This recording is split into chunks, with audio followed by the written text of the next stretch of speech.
Hello everyone, physics online classes में आपका बहुत बहुत स्वागत है। देखिए, हमारा जो टॉपिक चल रहा है गॉस के नियम के अनुप्रयोग, वो बहुत ही इम्पोर्टेंट टॉपिक है और बहुत ही सिंपल है और उसके हेल्प से हम विद्युत क्षेत्र की तीव्रता का मान ज्ञात करते हैं। 5 एप्लीकेशन हम ऑलरेडी करा चुके हैं। आज लास्ट एप्लीकेशन नंबर 6 है, वो आज ये एप्लीकेशन फिनिश हो जाएगी। तो लास्ट वीडियो में मैंने आपको कहा था कि हम ठोस चालक आवेशित गोले के कारण विद्युत क्षेत्र की तीव्रता निकालेंगे, ठीक है ना। और कुछ बच्चों ने उसको सॉल्व करके भी भेजा भी था और बहुत अच्छी बात है और अच्छा भी काम किया है।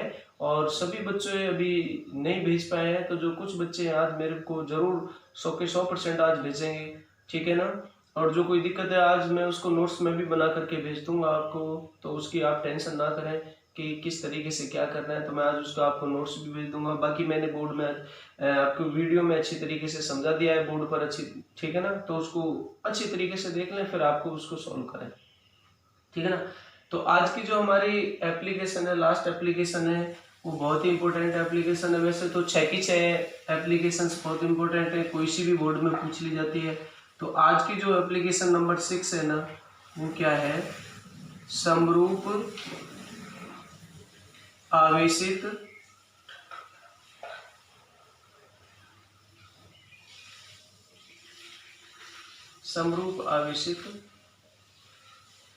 अचालक गोले के कारण, और ये जो गोला है ना वो ठोस हो जाएगा, ठोस गोले के कारण विद्युत क्षेत्र की तीव्रता, विद्युत क्षेत्र की तीव्रता। देखिए, अपन बोर्ड क्लासेस में, सिलेबस में वो गॉस के प्रमेय की सहायता से निकालते हैं, बहुत इजी होता है और कोई तरीका नहीं है। इसका है तरीका, लेकिन वो बहुत ही हार्ड है और आपके सिलेबस में भी नहीं है। विद्युत क्षेत्र की तीव्रता किसकी हेल्प से निकालेंगे हम, गॉस प्रमेय की हेल्प से निकालेंगे, ठीक है ना। यहां पर हमें क्या अंतर देखना है, जो पिछले हमने लास्ट 2 टॉपिक जो किए हैं, एक तो ठोस चालक का किया है और एक अचालक या चालक गोलीय कोष के दोनों के कारण, इसके कारण भी किया है हमने। तो कल मैंने आपको बताया था, चाहे तो अचालक गोलीय कोष हो, चाहे चालक गोलीय कोष हो, चाहे आपका ठोस गोला हो, तीनों के कारण जो विद्युत क्षेत्र निकलेगा वो बिल्कुल एक जैसा निकलेगा, है ना। ये कल मैंने आपको समझाया था और इसलिए एक टॉपिक दिया था कि आप खुद करें। आज इसमें क्या अंतर रहेगा, हमारा जो ठोस गोला है वो अचालक है और इसमें जो आवेश दिया जाएगा वो सारे आयतन में संपूर्ण रूप से दिया जाएगा। तो आवेश जो वितरित है ना, वो पूरे आयतन में वितरित है, पृष्ठ पर नहीं है, ठीक है ना। दूसरी चीज, ये मेरा कुचालक यानी अचालक का मतलब कुचालक से होता है कि अचालक को दिया गया जो आवेश होता है, जहां दिया जाता है वहीं पर रुका रहता है ना। और चालक और कुचालक में यही तो अंतर होता है कि चालक तो मुक्त इलेक्ट्रॉन होते हैं या मुक्त आवेश भी बोल सकते हैं उसको। आवेश आप देंगे भी, कहीं अंदर भी देंगे तो भी पृष्ठ पर आ जाएगा प्रतिकर्षण के कारण। लेकिन अचालक में भी प्रतिकर्षण बल लगता है, लेकिन उसमें इतनी क्षमता नहीं होती कि उस पर आवेश आपका गतिमान होकर के पृष्ठ पर आ जाए। तो जहां दिया जाता वहीं दिया रहेगा।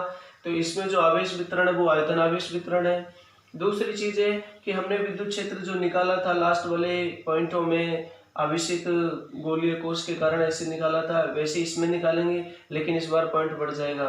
तो इसमें 4 पॉइंट हो जाएंगे। कहाँ कहाँ निकालेंगे, पृष्ठ के बाहर निकालेंगे, पृष्ठ पर निकालेंगे, पृष्ठ के अंदर कहीं भी निकालेंगे और पृष्ठ के केंद्र पर भी निकालेंगे, ठीक है ना। तो इसमें 4 पॉइंट हम देखेंगे। तो इसको सॉल्व कैसे करेंगे, बहुत इजी तरीका है।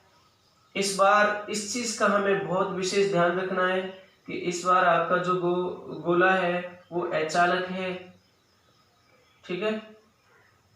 अचालक समरूप आवेशित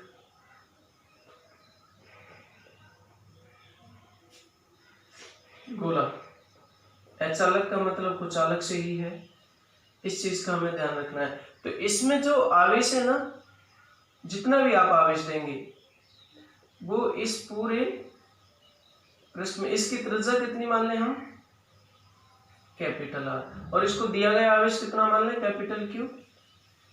और ये सारे आयतन में, पूरे के पूरे आयतन में, ये आपको ऐसे लग रहा होगा कि जैसे वृत्त है, लेकिन ये आपको मान के चलना पड़ेगा क्योंकि बोर्ड आपका 2D है और डायग्राम आपको 3D बनाना है। तो 3D तो बाहर निकलेगा, तो वो आपको इमेजिन करना पड़ेगा कि ये 3D है, गोला है।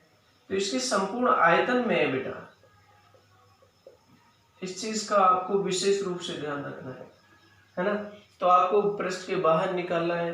तो किस क्या चीज होती है, देखिए चित्रानुसार, ये डायग्राम नंबर फर्स्ट हो गया। चित्र फर्स्ट के अनुसार कैपिटल आर त्रिज्या का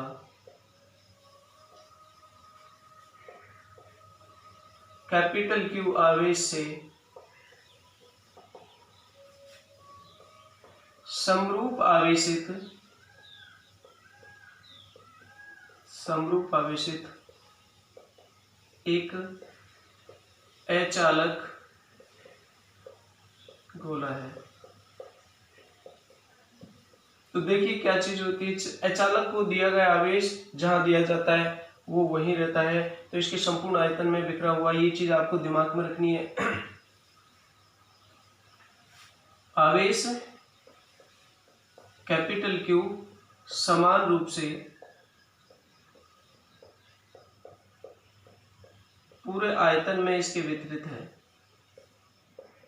पूरे आयतन में वितरित है। ये आपको दिख रहा है ना, समान रूप से है। तो इसका जो आवेश घनत्व होगा वो कौन सा होगा, आयतन आवेश घनत्व होगा। इसलिए गोले का, और कौन से गोले का, अचालक गोले का, और वो भी आवेशित है, इसलिए गोले का आवेश घनत्व कौन सा होगा, आयतन आवेश घनत्व।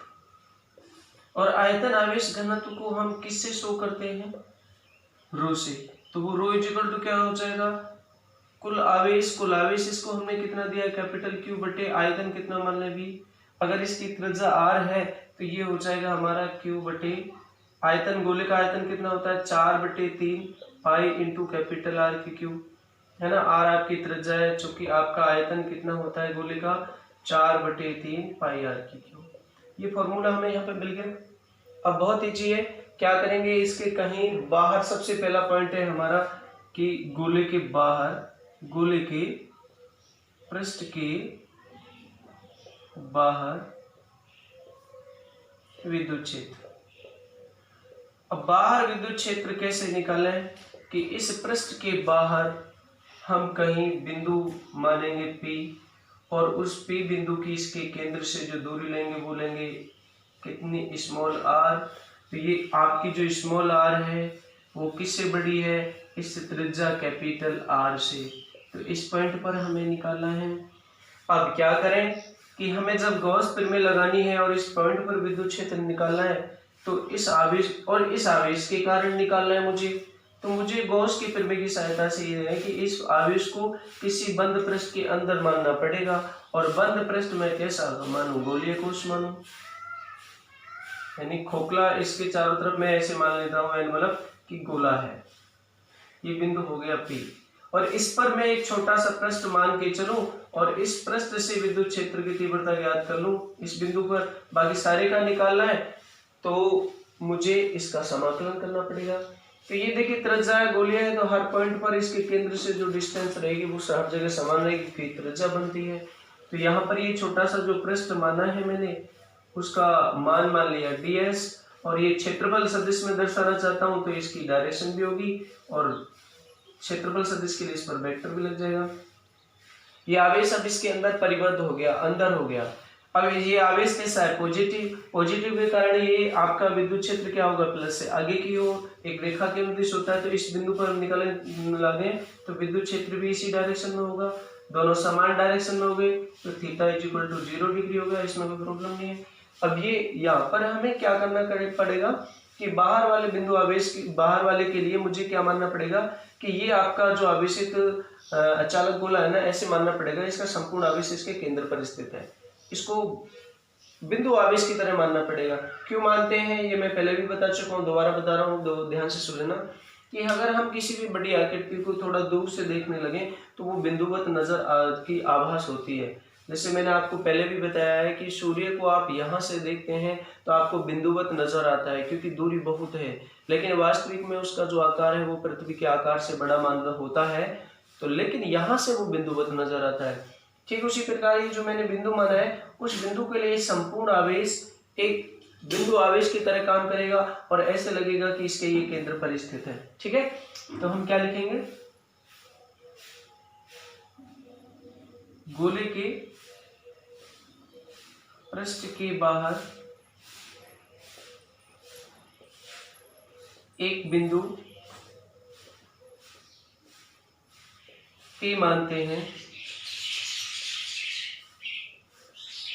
P मानते हैं जहां पर आपको क्या ज्ञात करनी है, विद्युत क्षेत्र की तीव्रता, जहां पर विद्युत क्षेत्र या विद्युत क्षेत्र की तीव्रता ज्ञात करनी है। ठीक है, इसके लिए हम क्या मानेंगे, इस बिंदु के लिए ये मानेंगे कि गोले का संपूर्ण आवेश जो है कैपिटल Q कहां पर स्थित होगा, आवेश गोले के केंद्र पर स्थित हो,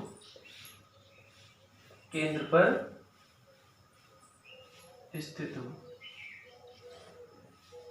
ठीक है, ये थ्योरी आप लिखेंगे, थोड़ी सी ज्यादा थ्योरी नहीं है, थ्योरी अभी खत्म होने वाली है।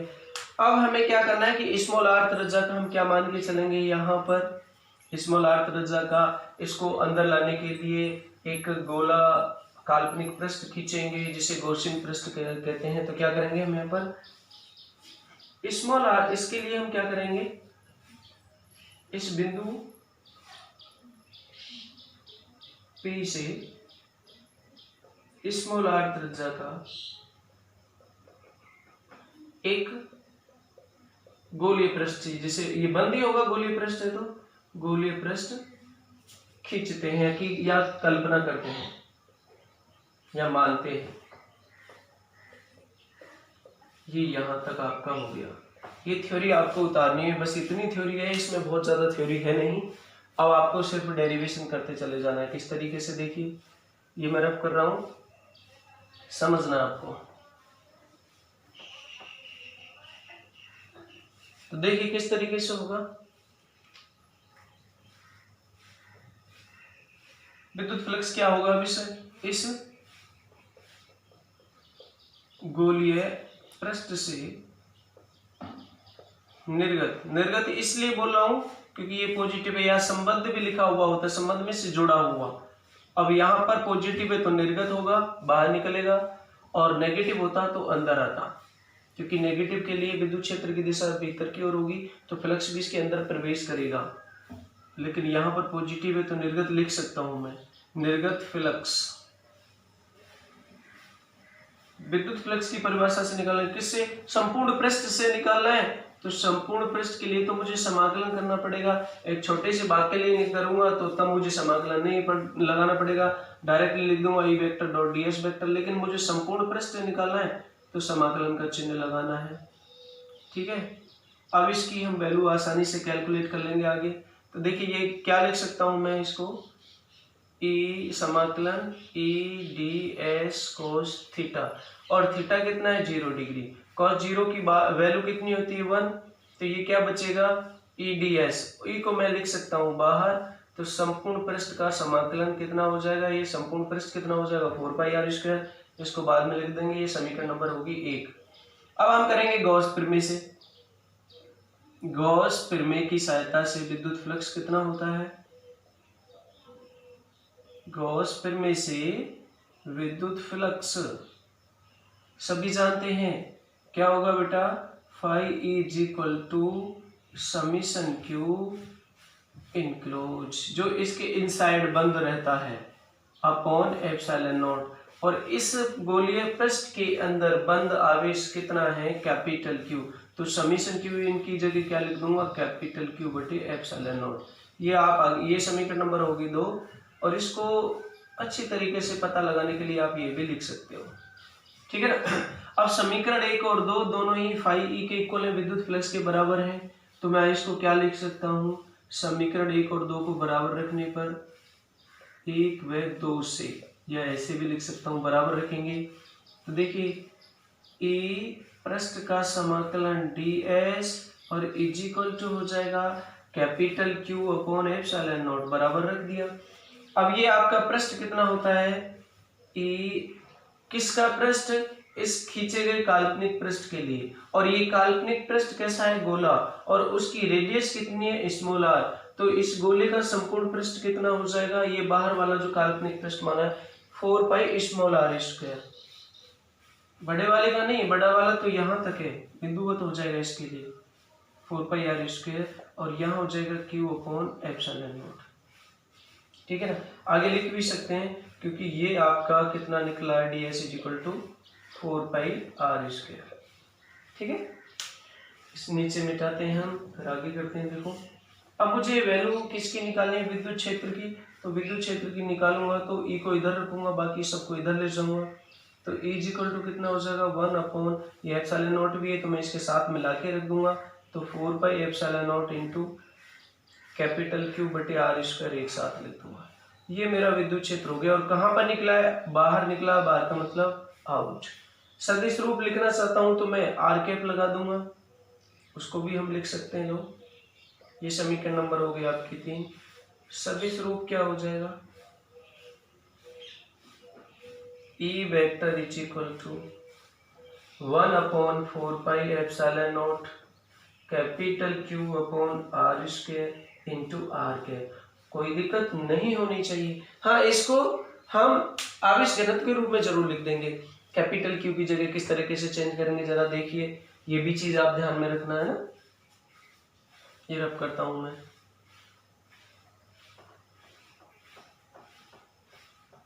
तो देखिए बेटा अभी आपको मैंने पीछे बताया, चूंकि rho is equal to capital Q बटे वी, और वी की जगह कितना था 4/3 पाई कैपिटल आर की क्यू, है ना। अब यहां से कैपिटल क्यू निकालने लगे अपन, तो ये नीचे बटे में है तो इधर जाएगा मल्टीप्लीकेशन में जाएगा, तो रो इंटू 4/3 पाई आर की क्यूब हो जाएगा। ये वैल्यू क्या रखेंगे हम समीकरण फर्स्ट में, इसलिए समीकरण 3 से रख दीजिए वैल्यू ई की जगह, तो ई आउट कितना हो जाएगा 1 अपॉन 4 पाई एप्सिलॉन नॉट, और क्यू की जगह हम वैल्यू रख रहे हैं तो क्या हो जाएगा 1 अपॉन आर स्क्वायर को अलग लिख लो, क्या हो जाएगा रो इंटू 4/3 पाई आर की क्यूब। देखिए 4 पाई से 4 पाई कैंसिल हो जाएगा, जो बचा उसको हम लिख सकते हैं, और बचा क्या, देखिए रो बचा, कैपिटल आर की क्यूब बचा, नीचे क्या बचा 3 बचा, और ये एप्सिलॉन नॉट बचा, और इंटू आर स्क्वायर बचा, ये भी लिख सकते हैं आप, ठीक है ना। इस चीज का विशेष रूप से ध्यान रखना, इसमें कैपिटल क्यू नहीं आ रहा है, बस कैपिटल क्यू की जगह मैंने ये वैल्यू रख दी है, इसको आप समझ लेना। तो ये आउट पे हो गया। आप बात करते हैं सरफेस के लिए, सतह के लिए, पृष्ठ के लिए। तो पृष्ठ के लिए हमें डायग्राम बनाने की जरूरत नहीं है, सीधा हम समीकरण 3 में स्मॉल आर की जगह कैपिटल आर रख देंगे, जैसे हमने पीछे किया है ना। तो क्या लिखेंगे सेकेंड पॉइंट में, गोले के पृष्ठ पर विद्युत क्षेत्र, पृष्ठ पर विद्युत क्षेत्र, इसके लिए small R is equal to capital R हो जाएगा। क्यों, क्योंकि ये पॉइंट बिंदु है जो पी है आपका यहाँ आ जाएगा और यहाँ आ जाएगा, तो ये आपकी स्मॉल आर अब ये हो जाएगी, और स्मॉल आर किसके इक्वल है कैपिटल आर।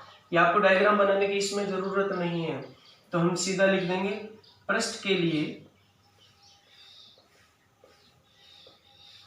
समीकरण 3 में small R is equal to capital R रखने पर, तो आप बेटा रख सकते हैं इसमें तो वो अब आउट नहीं रहेगा, कहाँ पर रह जाएगा, सतह पर। सतह के लिए यानी कि पृष्ठ लिख सकते हो, ई पृष्ठ बराबर 1/4πε0 और capital Q upon small R की जगह कैपिटल आर आने वाला है, तो ये कैपिटल आर स्क्वायर हो जाएगा। हो सकता है बुक में स्मॉल आर के लग के छोड़ दिया तो कभी मिस्टेक हो जाती है, लेकिन कैपिटल आर आएगा। आप सदिश क्षेत्रफल का निकलना चाहते हैं तो ये यहाँ पर R cap small R cap बना रहेगा, कैपिटल आर कैप मत कर देना, क्योंकि कैपिटल आर तो आपका इसका ये जो आपका आवेशित अचालक बोला ना, उसकी त्रिज्या कैपिटल आर वो जो कांस्टेंट रहती है वो बदलेगी नहीं, अगर हम इसका आकार ना बढ़ा रहे हैं ना घटा रहे हैं, ये चीज याद रखना। हाँ, आवेश को आवेश घनत्व के रूप में लिखना चाहते हो तो किस तरीके से निकलोगे, चूंकि k कितना है अभी आपको पीछे बताया, रो इंटू 4/3 पाई आर की क्यूब, है ना। इसलिए आपका ए पृष्ठ कितना हो जाएगा, बड़ा ही सरल है, 1/4πε0 1 कैपिटल आर स्क्वायर। इस कैपिटल की भी जगह ये वैल्यू रखेंगे, तो रो इंटू 4/3 पाई कैपिटल आर की क्यूब। वही बात 4π से 4π कैंसिल होगा, लेकिन इस बार कैपिटल आर स्क्वायर से आर की क्यूब है ना, यहाँ पर 2 पावर कैंसिल होंगे तो 1 बचेगी। तो क्या बचेगा देखना, रो यहाँ पर इस आर स्क्वायर से आर की क्यूब है ऊपर, तो ये 1 पावर बचेगी, आर स्क्वायर कैंसिल कर देगा, 2 पावर कैंसिल हो जाएंगी, तो आर बचा, क्या बचा नीचे 3 बचा, ε0 भी बचा। ये चीजें आप याद रखना पृष्ठ के लिए, ये होता है गोले के पृष्ठ के लिए आवेश घनत्व के रूप में ये चीज है, इस चीज को याद रखना। अब हम करते हैं अंदर, और अंदर वाली जो कैलकुलेशन है वो साधारण नहीं होगी, जीरो नहीं होगा। क्यों जीरो नहीं होगा बच्चों, क्योंकि इसके अंदर आवेश हमारा शून्य नहीं है। अगर मैं कहीं अंदर बिंदु मानता हूँ, उसके लिए मुझे डायग्राम भी बनाना पड़ेगा और बड़े आराम से समझना भी पड़ेगा, है ना। तो देखिए किस तरीके से। नंबर 3, गोले के पृष्ठ के अंदर, केंद्र पर नहीं, केंद्र को तो छोड़ेंगे, पृष्ठ के अंदर, और केंद्र को छोड़ देंगे, पृष्ठ के अंदर किसी बिंदु पर विद्युत क्षेत्र की तीव्रता निकालेंगे।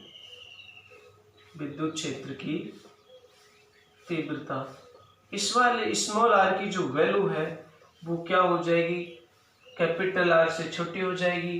क्यों छोटी हो जाएगी मैं बताता हूं, कि अपने को दिया हुआ है कैपिटल आर त्रिज्या का एक गोलीय आवेश, अचालक गोला दिया हुआ है, इस पर आवेश क्या कैसा है, समान रूप से वितरित है, और कितना है, कैपिटल क्यू है, ये भी आपको पता है, ठीक है ना बेटा। और इसकी त्रिज्या कितनी थी बड़े वाले की, जो हमें दिया है कैपिटल आर, और इसका आवेश आपको ऑलरेडी पता है। लेकिन इस बार क्या करना है कि इस गोले के अंदर निकालना है, और अंदर निकालने के लिए मैंने ये बिंदु मान लिया है P, और इस P बिंदु के लिए मुझे क्या माननी पड़ेगी, यहाँ से इसके सेंटर से दूरी स्मॉल r, है ना। तो जब मैं इसके लिए गॉस प्रमेय लगाऊंगा तो गॉस प्रमेय के लिए मुझे फिर इसके अंदर स्मॉल r कृति का क्या मानना पड़ेगा, एक बंद पृष्ठ मानना पड़ेगा, एक बंद पृष्ठ मानना पड़ेगा। बिल्कुल हो गया। और बंद पृष्ठ निकालूंगा तो मैं यहाँ पर एक छोटा सा क्षेत्रफल जरूर मान के चलूंगा, जिसका क्षेत्रफल सदिश डायरेक्शन होगी इसके लंबवत बाहर की ओर, और ये हो गया ds वेक्टर। और ये इसके अंदर जितना भी आवेश है तो प्लस का ही भाई, और प्लस का है तो विद्युत क्षेत्र इससे दूर की ओर होगा, तो विद्युत क्षेत्र भी ऐसे ही होगा ये वेक्टर, तो इसके लिए भी थीटा = 0 डिग्री होगा। यहाँ तक तो बड़ी आसानी से समझ में आता है। लेकिन अब मुझे ये नहीं पता कि यार देखिए अंदर विद्युत क्षेत्र निकलेगा, क्योंकि इसके अंदर मैंने पॉइंट माना ये, और इस पॉइंट पर मैं कोई बंद आकृति खींचता हूं तो उस बंद आकृति के अंदर आवेश शून्य नहीं आता है, लेकिन आता कितना है मुझे नहीं पता, उसकी वैल्यू निकालनी है। लेकिन संपूर्ण का आवेश, पूरे आयतन पर आवेश कितना है, कैपिटल क्यू, तो अंदर कैसे निकालें ये भी चीज याद रखनी पड़ेगी। दूसरी चीज देखिए, इसका जो आवेश घनत्व है गोले का वो नहीं बदलेगा, वो कॉन्सेप्ट ढंग से समझ लेना। क्यों नहीं बदलेगा, कि मैं एक छोटी सी बात लेके चलता हूं कि इस गोले पर मैंने एक छोटा सा 1 सेंटीमीटर के क्यूब का आयतन लिया और उसमें 1 नैनो कूलम का समान रूप से वितरित है। ध्यान रखना कि मैंने 1 सेंटीमीटर क्यूब का आयतन लिया और उस पर आवेश माना 1 नैनो कूलम का, तो मेरा जो आवेश घनत्व है वो कितना हो जाएगा, रो बराबर Q/V से क्यू कितना माना है मैंने 1 नैनो कूलम, और आयतन कितना माना है 1 सेंटीमीटर के क्यूब। अगर मैंने आयतन इसका दोगुना कर दिया है, कितना कर दिया है, 2 सेंटीमीटर के क्यूब, तो उसका वॉल्यूम बढ़ा तो उसमें आवेश आपका दोगुना हो जाएगा। अगर मैंने इसका जो आयतन है वो 3 सेंटीमीटर के क्यूब किया तो वो आपका जो आवेश है इसके 3 गुना हो जाएगा, और 3 गुने के लिए कितना हो जाएगा, 3 नैनो कूलम।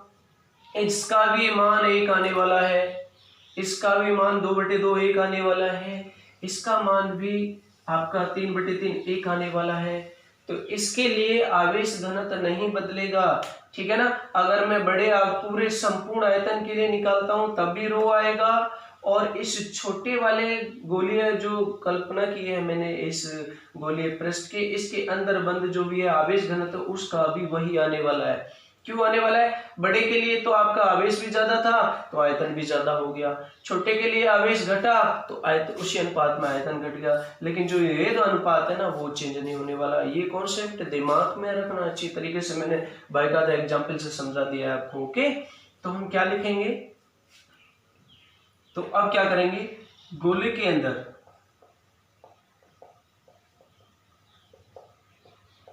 बिंदु P मानेंगे और उस पर हम विद्युत क्षेत्र की तीव्रता निकालेंगे। P मानेंगे और उस पर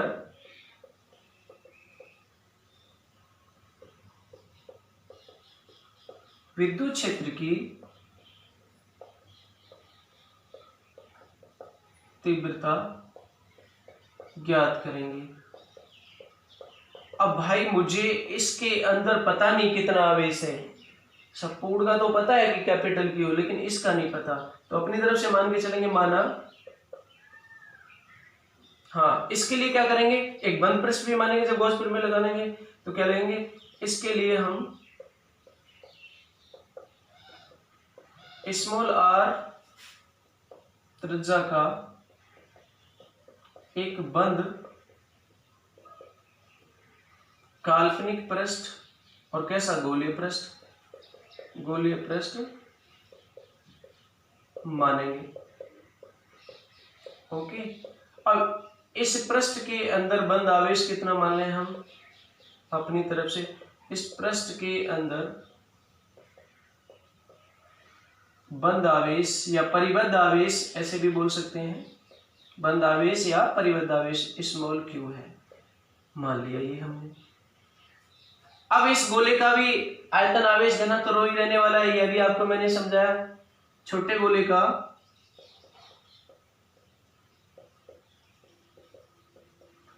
आयतन आवेश घनत्व वो कितना हो जाएगा बेटा, रो ही रहने वाला है, अनुपात चेंज नहीं होगा। मैंने आपको बताया अगर आवेश घटा है तो आयतन भी घटेगा। ऐसा सिर्फ समरूप आवेशित में होता है कि हर जगह समान रूप से फैला हो, है ना, ठीक है ना। मैं और समझा देता हूँ, ये जैसे छोटे छोटे टुकड़े, ये इसका दोगुना कर दें तो इसका आयतन तो बड़ा दोगुना हुआ, लेकिन इसमें आवेश भी बढ़ जाएगा, तो अनुपात तो वही रहने वाला है, चेंज नहीं होने वाला। क्यू, और इस बार आवेश कितना आएगा छोटे गोले के लिए क्यू, और इस बार आयतन कितना आएगा छोटे गोले का 4/3 पाई आर की क्यू, क्योंकि त्रिज्या कितनी है स्मॉल आर की क्यू, है ना। या क्यू इज इक्वल टू कितना हो जाएगा मेरा यहां से रो इंटू 4/3 पाई आर की क्यू, ये आपको याद रखना है ना। तो या मैं इसको कैपिटल, चूंकि मुझे पीछे पता है कि रो इज इक्वल टू कितना, वो तो बराबर ही रहने वाला अनुपात, तो 4/3 सॉरी रो बराबर कैपिटल Q/V, और भी कितना है 4/3 पाई आर की क्यू। ये बड़े वाले गोले के पृष्ठ के गोले के लिए है, क्योंकि रो तो आपका समान रहने वाला है, वो चेंज तो होने वाला नहीं है। तो ये रो की वैल्यू मैं यहाँ रख दूं तो क्या हो जाएगा, इसलिए Q बराबर रो की वैल्यू रखो कैपिटल Q/4/3 पाई कैपिटल आर की क्यू, और इंटू आपका क्या चल रहा है 4/3 पाई स्मॉल आर की क्यू। 4/3 पाई से 4/3 पाई कैंसिल, तो क्या बचा यहाँ पर, ऊपर कैपिटल Q बचा, स्मॉल आर की क्यू बचा, नीचे कैपिटल आर की क्यू बचा, तो मुझे आवेश का मान भी मिल गया। ये होगी बात समझ में। इस चीज को बहुत अच्छी तरीके से समझ लेना, ये मैंने बड़े आराम से समझाई, आपको वीडियो को रिपीट करके देखना, कि आप ये मत सोच लेना कि सर आपने छोटे गोले के लिए भी आपने आवेश घनत्व रो लिया है और बड़े के लिए भी रो लिया है। आप अनुपात बराबर रहेगा, यही मैंने कुछ देर पहले समझाया था आपको, ठीक है ना। अब हम करते हैं विद्युत क्षेत्र की तीव्रता। कैसे लिखेंगे, किस तरीके से ज्ञात करेंगे कि छोटे गोले के पृष्ठ से, छोटे गोले के पृष्ठ से निर्गत फ्लक्स, निर्गत क्यों बोला है मैंने, क्योंकि पॉजिटिव है, इस वाले से की बात कर रहा हूं मैं, छोटे वाले की, है ना। फ्लक्स कितना होगा, फॉर्मूला वही है, फाई इज इक्वल टू संपूर्ण पृष्ठ से निकाल रहा हूं, समाकलन करूंगा, पृष्ठ का कर रहा हूं तो पृष्ठ के लिए एस यूज करूंगा, A vector dot D S vector हो जाएगा, या ये हो जाएगा आपका ए डी एस कोस 0, ये आपका एस है, या ये हो जाएगा आपका, ये बाहर लिख सकते हैं संपूर्ण पृष्ठ का समाकलन, ये हो गया डी एस, है ना। ये होगी समीकरण नंबर 3 पहले हो गई, ये 4 हो गई, यहां तक करेंगे। अब आप गॉस प्रमेय में लगाएंगे, बहुत सरल,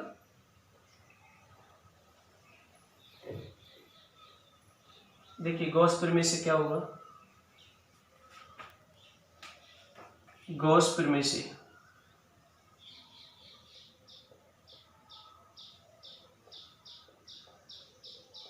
विद्युत फ्लक्स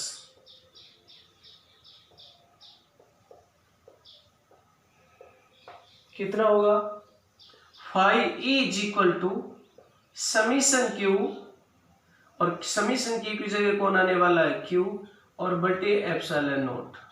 ये समीकरण नंबर होगी 5।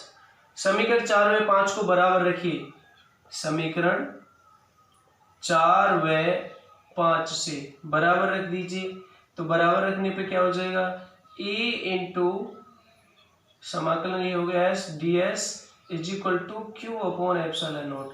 अब ये दोनों की वैल्यू रख दीजिए आप, इस संपूर्ण पृष्ठ का जो समाकलन आएगा, जो अंदर वाला है छोटा वाला, उसका समाकलन होगा, और किसका होगा, और किसकी वैल्यू रखेंगे, स्मॉल क्यू की। स्मॉल क्यू की वैल्यू ये है, मुझे याद है, मैं रखता हूं, देखिए,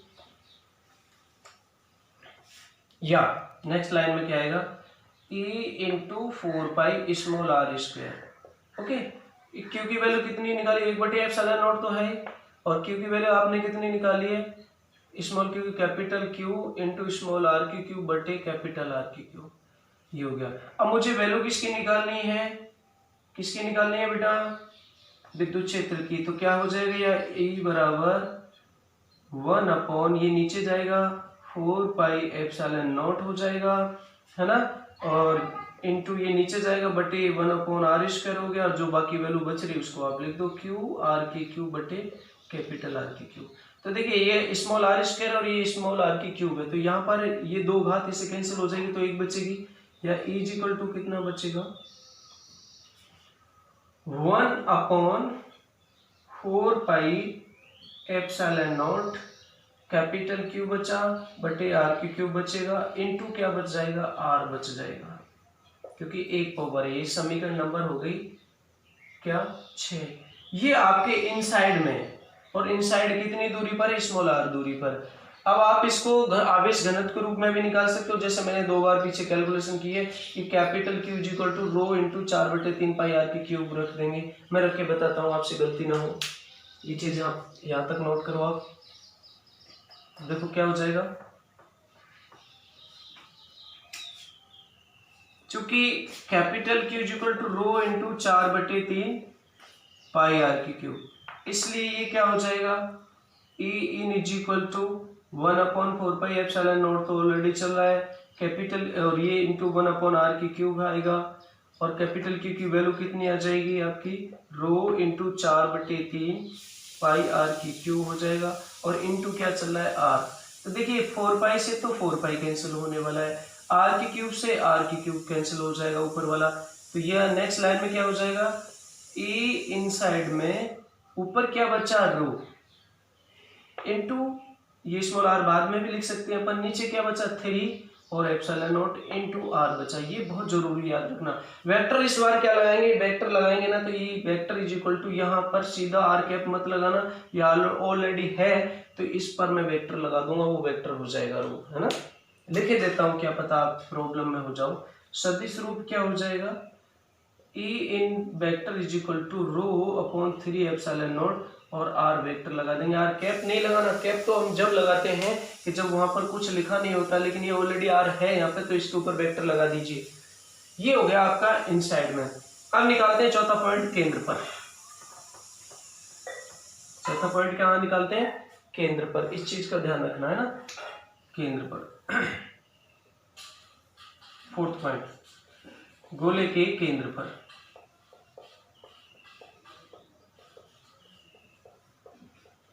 अब गोले के केंद्र के लिए इस समीकरण क्या निकाली है मैंने इस स्मॉल आर दूरी पर? गोले के केंद्र पर पहुंच जाएंगे तो क्या होगा, पहले तो आपको थोड़ा सा दिमाग ये लगाना है कि केंद्र पर पहुंचते ही आपका स्मॉल आर यानी कि रेडियस हो जाएगी 0, क्योंकि आप केंद्र पे पहुंच गए। और चूंकि अभी आपको क्या देखा है समीकरण 6 में, 6 ना, समीकरण 6 से ई इनसाइड कितना है आपका बेटा? अभी ये देखो मैंने बताया था 1/4 पाई एप्सिलॉन नॉट। देख के बताओ कितना होगा।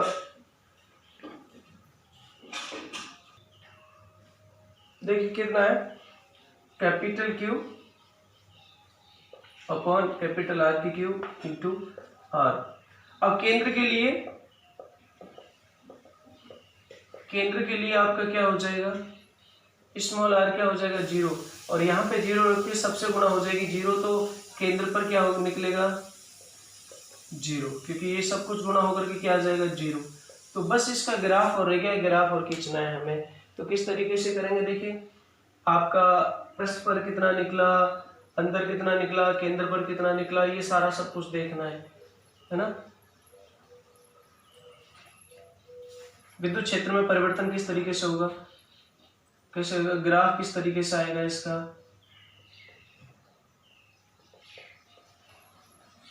देखिए ये सब कुछ पहले लिख लेना आप। ये केंद्र की बात करें तो क्या होता है 0, है ना, फर्स्ट पॉइंट।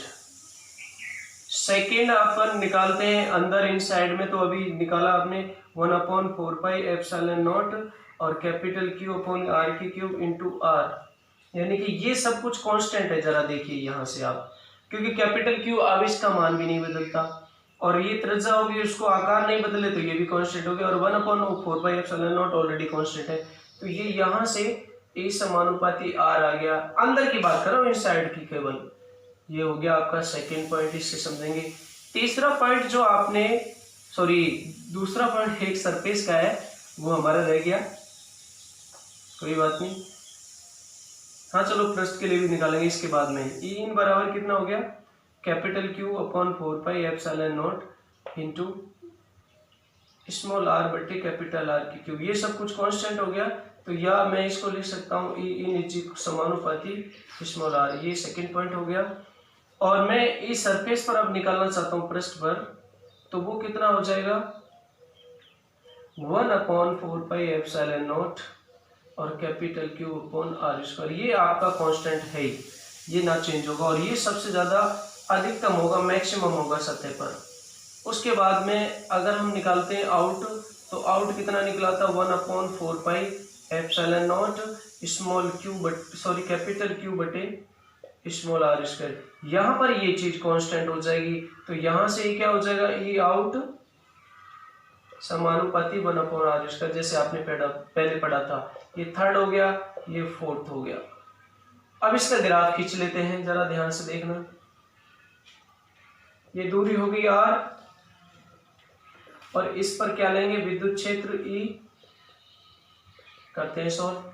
देखिए केंद्र की बात करें तो r इज इक्वल टू 0, केंद्र पर कितना होता है 0, ये रहा, तो 0 से स्टार्ट होगा ग्राफ, और अंदर उसके बाद में जैसे जैसे हम चलते हैं जब तक ये पृष्ठ तक पहुंचते हैं small r is equal to, तो डायरेक्टली समानुपाती होता है, तो समानुपाती के लिए तो पृष्ठ तक तो यूं ही चलेगा, और जैसे ही पृष्ठ पर पहुंच जाएगा ये क्या हो गया small r is equal to capital R, वो हो जाएगा अधिकतम।